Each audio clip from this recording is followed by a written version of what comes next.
আসসালামু আলাইকুম ওয়া রাহমাতুল্লাহ। তো প্রিয় দর্শক, একটি ঘটনা নিশ্চয়ই আপনারা জানেন না। ঘটনাটি হলো ফরিদপুরের মহাখালী উপজেলার গোপালদি গ্রামে স্ত্রীকে হত্যার দায়ে স্বামী নূর আলম ওরফে হুমায়ুনকে যাবজ্জীবন কারাদণ্ড ও ১,০০,০০০ টাকা জরিমানা করেন।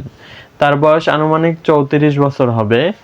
অনাদায়ে আরও ৩ বছরের সশ্রম কারাদণ্ডের আদেশ দিয়েছেন আদালত।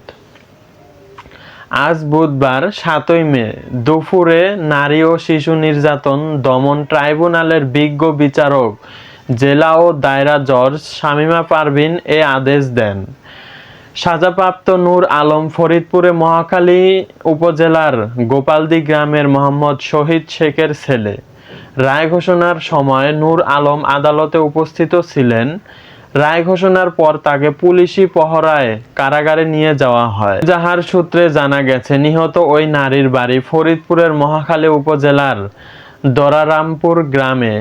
মেয়ে হত্যার দায়ে তার বাবা কুতুবউদ্দিন মোল্লা গত ২০১৮ সালের ২৫ অক্টোবর মামলা দায়ের করেন মহাখালী থানায়। তিনি মামলায় উল্লেখ করেন, গত ২০১৮ সালের ২৩ অক্টোবর দিবাগত রাত ১:৩০টার দিকে উপজেলার গোপালদি গ্রামে নূর আলমের বাড়িতে তার পরিবারের লোকজনের যোগসাজশে যৌতুকের জন্য আমার মেয়েকে শ্বাসরোধ করে হত্যা করা হয়। এরপর আমার মেয়ে বিষ পান করে আত্মহত্যা করেছে বলে প্রচারণা চালায় তারা। এ বিষয়ে আমাকে ও আমার পরিবারের কাউকে কিছু জানায় না নূর আলম ও তার বাড়ির লোকজন। পরদিন ২৪ অক্টোবর ভোর ৬টার দিকে প্রতিবেশীদের মাধ্যমে ফোনে আমরা বিষয়টি জানতে পারি। বাড়িতে গিয়ে পরিবারের কাউকে না দেখে আমরা বিষয়টি পুলিশকে জানাই। পরে পুলিশ এসে মরদেহ উদ্ধার করে ময়নাতদন্তের জন্য মর্গে পাঠায়।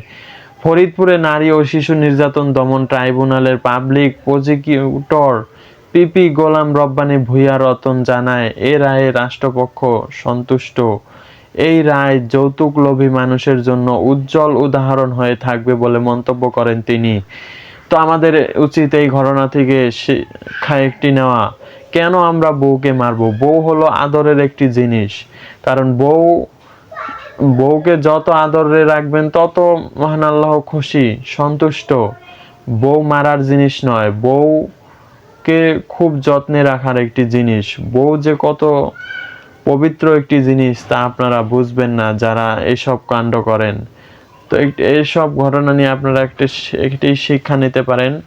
আপনারা ভালো থাকবেন, সুস্থ থাকবেন। আল্লাহ হাফেজ।